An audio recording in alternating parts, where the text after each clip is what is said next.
अनंत कोटी ब्रह्मांड नायक महाराधिराज योगीराज परब्रह्म सच्चिदानंद भक्त प्रतिपालक शेगाव निवासी समर्थ सद्गुरू श्री गजानन महाराज की जय. नमस्कार, जय गजानन. तुमच्या सगळ्यांचं आपल्या चॅनलमध्ये खूप खूप स्वागत आहे.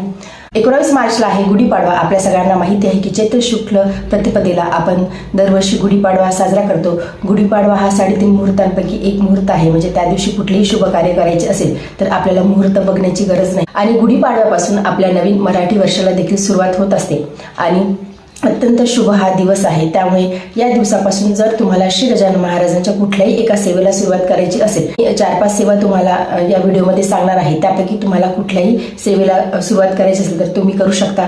ही सेवा तुम्ही संकल्प व्यक्त करू शकता किंवा संकल्प न घेता देखील तुम्ही गुढीपाडव्याच्या शुभ मुहूर्तावरती श्री गजानन महाराजांच्या सेवेला सुरुवात करू शकता. तर सगळ्यात अगोदर म्हणजे श्री गजानन विजय ग्रंथाचं पारायण तुम्ही करू शकता. गुढीपाडव्याच्या दिवशी गुरुवार देखील आहे आणि गुढीपाडव्याच्या शुभ मुहूर्तावरती तुम्ही कुठल्याही एका श्री गजानन महाराजांच्या सेवेला सुरुवात करू शकता. मी एक 4-5 सेवा तुम्हाला या व्हिडिओमध्ये सांगणार आहे. तुम्हाला जी सेवा आवडेल त्या सेवेला तुम्ही सुरुवात करू शकता. जी सेवा तुमच्या मनाला पटेल त्या सेवेला तुम्ही सुरुवात करू शकता. वर्षभर ही सेवा करायची आहे. म्हणजे या गुढीपाडव्यापासून तर पुढच्या गुढीपाडव्यापर्यंत ही एक सेवा आपल्याला करायची आहे. म्हणजे यापैकी कुठलीही तुम्ही सेवा करू शकता. ही सेवा तुम्ही संकल्प व्यक्त करू शकता किंवा संकल्प न घेता देखील तुम्ही करू शकता. संकल्प व्यक्त यासाठी की कुठल्या तरी इच्छापूर्तीसाठी जर तुम्हाला संकल्प घेऊन करायचे असेल तर तुम्ही संकल्प देखील तसा घेऊ शकता. संकल्प कसा घ्यायचा आहे यापूर्वी मी तुम्हाला व्हिडिओ शेअर केला होता. तुम्ही चॅनलवरती जाऊन बघू शकता की संकल्प कसा घ्यायचा आहे आणि सेवा कशी करायची आहे. तर सर्वात पहिली जी सेवा आहे ती म्हणजे श्री गजानन विजय ग्रंथाचं वाचन. श्री गजानन विजय ग्रंथामध्ये 21 अध्याय आहेत. तर तुम्ही सलग 21 दिवस म्हणजे गुरुवारपासून 19 तारखेपासून तुम्ही सुरुवात केली, सलग 21 दिवस तुम्ही श्री गजानन विजय ग्रंथाचं वाचन करू शकता. 21 अध्याय तुम्ही घेऊ शकता. मध्ये तुम्ही थांबू शकता आणि थांबल्याच्या नंतर मध्ये तुम्हाला जर का थांबण्याची इच्छा असेल, म्हणजे 21 अध्याय झाल्याच्या नंतर तुम्हाला 4-5 दिवस गॅप घ्यायचा असेल किंवा 2 दिवस तुम्हाला गॅप घ्यायचा असेल तर तसं तुम्ही गॅप घेऊ शकता आणि नंतर तुम्ही तुमच्या वाचनाला सुरुवात करू शकता. आता स्त्रिया वाचन करणार असेल तर मग पिरियड वगैरे येतो तर त्या दिवसामध्ये थांबायचं आणि परत मग गजानन विजय ग्रंथाचं वाचनाला सुरुवात करायची. म्हणजे जो अध्याय आपला राहिला आहे तिथपासून मग सुरुवात करायची. तर असं 21 आपण जर का पारायण केलं 21 अध्यायाचं रोज नित्य नियमाने तर मग 12 महिन्यामध्ये 12 पारायण श्री गजानन विजय ग्रंथाचे होतात. आणि तुम्ही ही सेवा संकल्प घेऊन जर तुम्हाला करायचं असेल तर तुम्ही संकल्प घ्या किंवा मग तसं नित्यसेवा म्हणून महाराजांची सेवा म्हणून तुम्ही वर्षभर श्री गजानन विजय ग्रंथाचं वाचन करू शकता. 12 पारायण पुढच्या गुढीपाडव्यापर्यंत आपले होऊन जातील. त्यानंतर जी सेवा आहे ती म्हणजे नामस्मरणाची.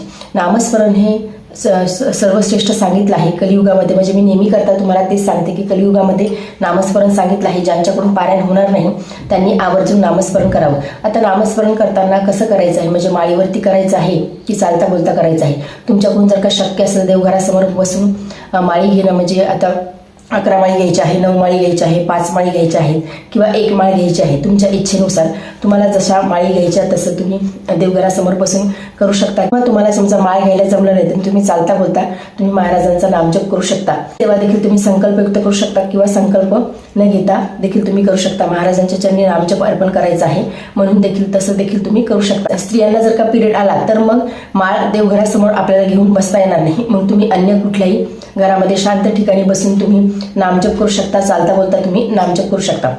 त्यानंतर तिसरी जी सेवा आहे ती म्हणजे लिखित नामजप. आता लिखित नामजप करताना कसा करायचा आहे आणि त्यानंतर त्या वहीचं काय करायचं आहे. मी यापूर्वी तुमच्यासोबत व्हिडिओ शेअर केला होता की लिखित नामजप कसा करायचा आहे, त्यानंतर वहीचं काय करायचं आहे. तो व्हिडिओ तुम्ही बघून मग तसं तुम्ही नामजप करू शकता. किंवा मग आता मी तुम्हाला सांगते की लिखित नामजप करताना पिरियड आला तरी काही प्रॉब्लेम नाही. म्हणजे पिरियडमध्ये देखील तुम्ही ही सेवा करू शकता. नामजप करायला कुठलंच काही अडचण नाही, कुठलेच काही नियम नाहीत. त्यामुळे तुम्ही नामजप करू शकता. वर्षभर तुम्हाला किती नामजप करायचं आहे तसं तुम्ही ठरवून घ्या आणि त्यानुसार तुम्ही नामजप करू शकता. आता समजा तुम्ही जर का रोजचं ठरवलं की मला 51 वेळेस नामजप लिहायचं आहे किंवा 11 वेळेस लिहायचं आहे किंवा 108 वेळेस लिहायचं आहे, तसं तुम्ही ठरवून त्या संख्येमध्ये रोज तुम्ही, म्हणजे तसंही साधेही नामस्मरण करताना आपण माळी घेतो तसंच मग इथेही लिखित नामजपामध्ये रोजचं ठरवून मग तुम्ही तो नामजप करायचा आहे. म्हणजे तुम्हाला 1 पेज लिहायचं आहे किंवा 2 पेज लिहायचं आहे, किती संख्येमध्ये करायचं आहे त्यानुसार तुम्ही नामजप करू शकता. नामजप झाल्याच्या नंतर ती वही तुम्ही कुठल्याही मंदिरामध्ये तुम्ही श्री गजानन महाराजांच्या द्या किंवा मग तुमच्याजवळ तुम्ही ती ठेवून देऊ शकता. ती एक आपली आध्यात्मिक प्रॉपर्टीच असते, तसं तो देखील तुम्ही करू शकता. त्यानंतर तुम्ही स्तोत्राचं वाचन करू शकता, बावन्नीचं वाचन करू शकता. रोज महाराजांचं स्तोत्र वाचायचं किंवा बावन्नी वाचायचं. तुम्ही ठरवून घ्या की तुम्हाला नेमकं कशाचं वाचन करायचं आहे, स्तोत्राचं वाचन करायचं आहे, बावन्नीचं वाचन करायचं आहे, तसं तुम्ही करू शकता. किंवा गुरुवार आहे, गुरुवारीच गुढीपाडवा आहे, तर मग दर गुरुवारी कुठली तरी एक सेवा करण्याचा प्रयत्न करायचा. म्हणजे ज्यांना वेळ नाही त्यांच्यासाठी सांगते की दर गुरुवारी कुठली तरी एक सेवा करण्याचा प्रयत्न करायचा. म्हणजे दर गुरुवारी श्री गजानन विजय ग्रंथाचं एक पारायण, एक अध्याय वाचायचा. किंवा मग दर गुरुवारी माळी घ्यायच्या, किंवा मग नामस्मरण लिखित नामजप करायचा, किंवा मग स्तोत्र वाचायचं किंवा बावन्नी वाचायचं. यापैकी कुठली एक सेवा तुम्ही दर गुरुवारी करू शकता. आपल्याला फक्त सेवा करायची आहे, आपल्याला महाराजांची भक्ती करायची आहे, सेवा करायची आहे.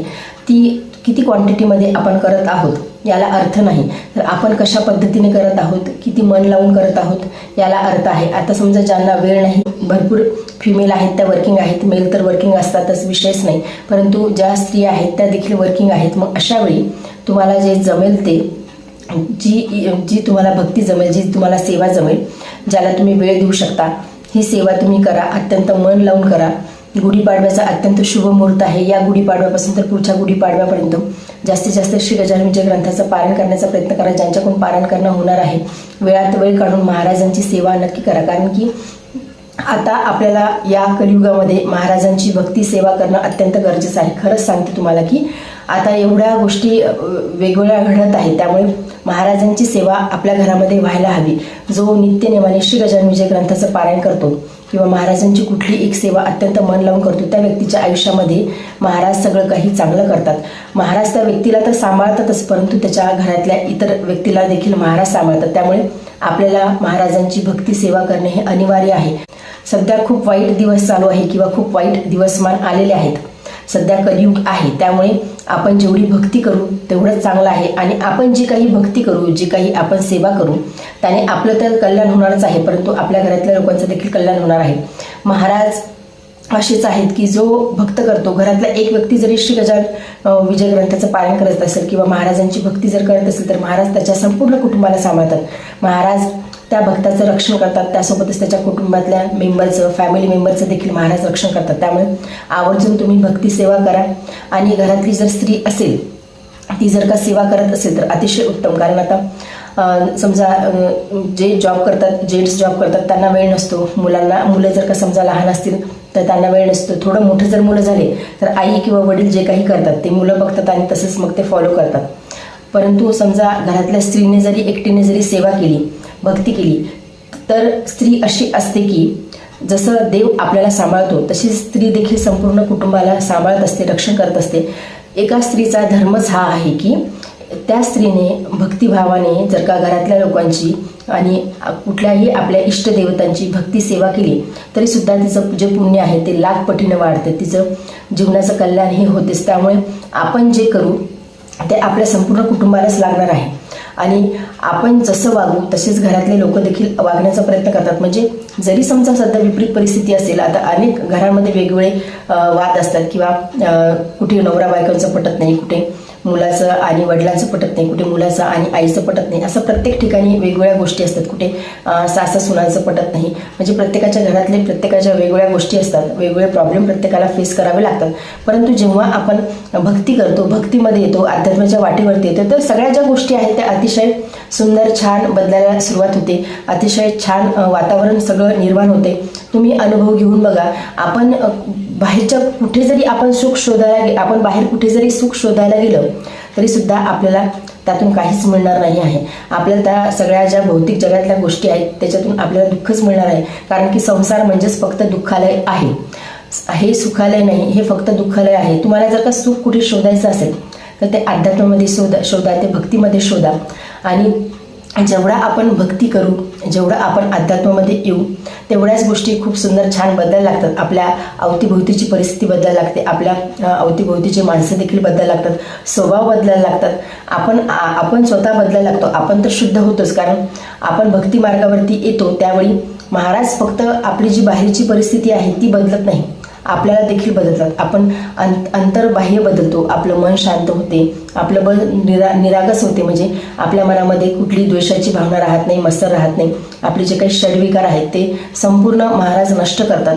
आपल्या मनामध्ये सुंदर छान आपलं मन व्हायला सुरुवात होते. आपलं मन अतिशय सुंदर छान होते. आपल्या मनामध्ये अतिशय भक्ती जागृत होते. आपली भक्ती अजून अजून पुष्ट व्हायला सुरुवात होते. जेव्हा आपण श्री गजानन महाराजांची भक्ती जास्तीत जास्त करतो तेव्हा अजून अजून आपल्याला भाव येतात मनामध्ये, वेगवेगळे भाव आपल्या मनामध्ये दाटून येतात. त्यामुळे महाराजांची भक्ती ही अतिशय एकनिष्ठतेने समर्पित होऊन करा. तुम्ही जी याच्यातली जी कुठली सेवा कराल ती अतिशय समर्पित होऊन करा. संकल्प व्यक्त करा किंवा संकल्प न घेता देखील तुम्ही महाराजांची सेवा करायची आहे म्हणून करू शकता, किंवा कुठल्या तरी इच्छापूर्तीसाठी तुम्ही संकल्प म्हणून देखील यापैकी एक कुठली तरी सेवा करू शकता. परंतु त्यामध्ये नियम लावा की आता दर गुरुवारी करायचे आहे तर दर गुरुवारी करायचे आहे, किंवा रोज करायचे आहे तर मग रोज करायचे आहे. एवढा फक्त एक नियम त्यामध्ये तुम्ही पाळा.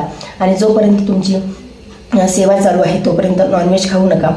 बाकी जास्त श्री गजानन महाराजांच्या भक्तीमध्ये कुठलेही नियम नाहीत. हे 1-2 नियम आहेत ते पाळून आपल्याला श्री गजानन महाराजांची भक्ती करायची आहे, सेवा करायची आहे.